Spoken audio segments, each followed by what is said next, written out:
So, a few things. I apologize that the parody video was a little, yeah, I got stuck on that one image. I don't know what happened. There is a real video. I did actually do it. I'm not that lazy. But yeah, I don't know what happened with the program. Anyway, I'm going to use little bits and pieces of that real video here. So, apologies for that. I don't know why T keeps lying about me and Reese. And just for the record, if you're going to try to do a fact correct, it would help if you get the name right. That might help. So she's just being stupid. And there we go. But now let's jump into the main event with Nora. I will do one final thing here.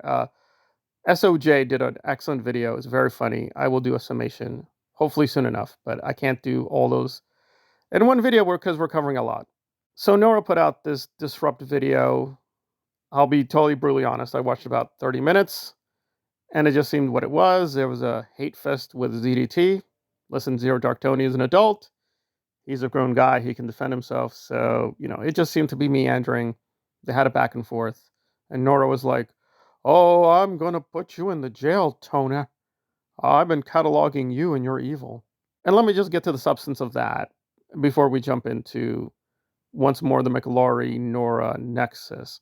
So Tony said, things are going to get worse. And Nora's like, "Yeah, you keep saying that. That's a threat. I'm going to call the police and the FBI's."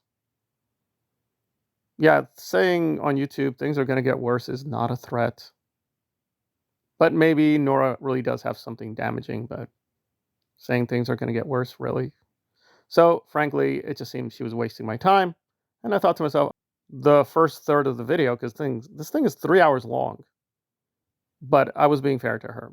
But still, it did seem for the first half hour wasn't going anywhere. But then she brought up me for whatever reason. So let's go through it thoroughly because there's some things that we're missing that were a little curious. So the essence was somebody brought up the McLaurys, and let me provide the wider context that now Nora, right, after decades, finally magically noticed people like Jerry Armstrong, the McLaurys, Stacy, Jesse, a lot of the old guard. And they have a lot of interviews, a lot of good clips with them. And they were shunted aside or they retired. Like some people it's not a conspiracy. Some people are just like, they're tired. They don't want to talk about it anymore. Like I know Jesse is declining health. He's just with his family now.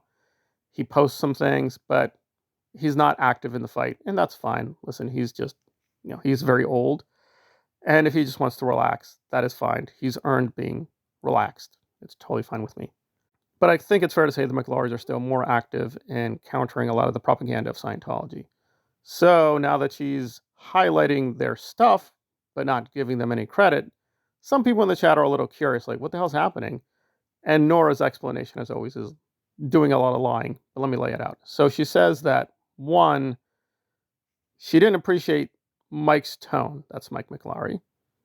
She does admit that she herself said bad things, but really the worst things were her brother-in-law. Her brother-in-law was really nasty, but not her. Okay. But there we go. So Mike is bad because of his tone. Virginia bad because she wrote an article, which Nora didn't like. Okay.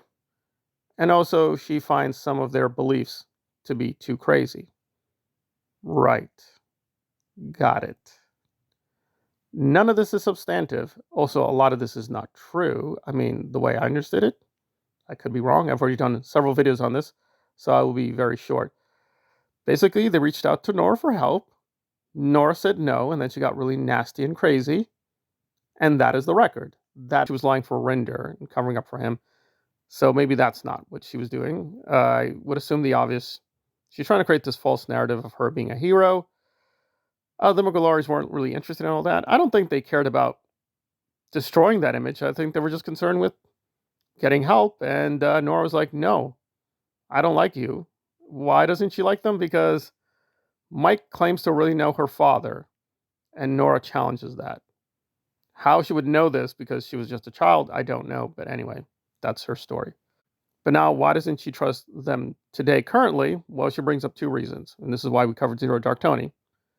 Because she brings up Zero Dark Tony, saying, well, you and Zero Dark Tony have a relationship. For the record, they don't have any relationship with Zero Dark Tony at the moment. They did, right? Mike was in Dark Tony's chat, and they were friendly for a while. And they were friendly with Dana, who was helping with research. And this was a while ago, but that is not the relationship now. And as much as you don't like ZDT, he actually did do a good job boosting the channel that the McLaurys have, because they were being, frankly, ignored for a long time. Okay, so that's their record. And then she brings up me. So because me and Virginia are friendly, and it seems me and Mike are friendly, that seems to be where they are. I like a lot of their work, and hopefully they respect my work, and that is where it is. It's not a conspiracy. There's no cabal. It's nothing like that. But that's why Nora is suspicious, because me and Dark Tony. Okay, fine. Those aren't real reasons. She doesn't even say why those are bad things. Apparently, like, I don't know, I did something. Fact-checking Nora apparently is bad. But anyway, so there we are. But there were a few things that were curious, and I hate to keep bringing Dana. I know probably Dana's like, stop it! Stop obsessing with me's. But I just did notice, and again, Virginia, you can just go to her tweets. She provided evidence here that Nora was trying to do something fishy a while ago, giving Dana propaganda to discredit the McLaurys. And good on Dana, and I think I did this for the other video, so you can see the tweets there. But Dana was like, no, I'm not going to look at your propaganda. No, I don't believe you. No, you need to stop talking. You need to listen. The SBTV people have been deceiving people, and the McLaurys were calling it out. And good on Dana for sticking up for Virginia. But Virginia and her have had a falling out. I've gone through the basics. Just seems very tragic. Hopefully they will reconcile, but we'll have to wait and see.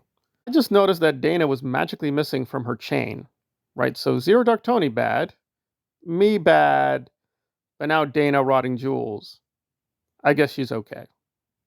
I can only speculate the obvious, that they probably communicated with one another and are agreeing to be not aggressive, but it doesn't hold up.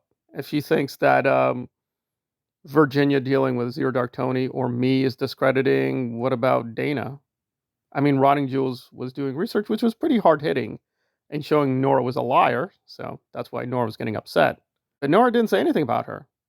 You would never know that Dana was actively on Zero Dark Tony's channel and doing the research for him, as well as her own channel, where the McLaurys were welcome for a while before they're falling out.